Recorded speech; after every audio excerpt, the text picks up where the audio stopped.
আজকের এই 5 নং 6 নং ওয়ার্ডের সম্মেলনের প্রধান অতিথি বিশেষ অতিথিবৃন্দ বিটিকান্দি ইউনিয়ন থানা উপজেলার নেতৃবৃন্দ, আসসালামু আলাইকুম।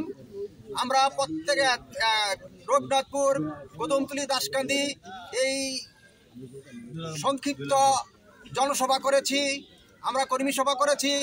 প্রত্যেকটা ওয়ার্ডের লোকজনই আসছেন। আমরা তাদেরকে বলেছিলাম যে কিভাবে আমরা আসবো, জনসভা কিভাবে সফল করব, ওই ব্যাপারে আপনারা কথা বলবেন। আজকেও কিন্তু এলোমেলো হয়েছে, এই জন্য আমি দুঃখিত। এইটা কিন্তু কথা ছিল না, এটা কিন্তু আমরা সবাই বলছিলাম। আমি আছি, খোকা ভাই আছে, যারা আমরা নেতৃবৃন্দ সবাই কিন্তু বলছিলাম যে আপনারা কিভাবে আসবেন জনসভায়, ওই বক্তব্য রাখবেন, অন্য কোনো বক্তব্য না।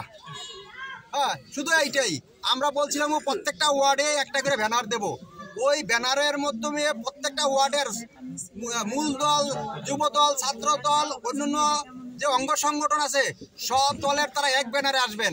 এইভাবে 1 নাম্বার 2 নাম্বার হইতে 9 নাম্বার ওয়ার্ড পর্যন্ত আমাদের ব্যানার দেবো, প্রত্যেকটা ওয়ার্ডে একটা করে। সব ওয়ার্ড থেকে এইভাবে আসবেন। কিন্তু ওই অনেকে বলছে যে ছাত্র দলের তারা আলাদা আসবে বা ওই যুব দলের তারা আলাদা আসবে, ওইভাবে না, প্রত্যেকটা স্ব ওয়ার্ডের তারা ওইভাবে আসবেন।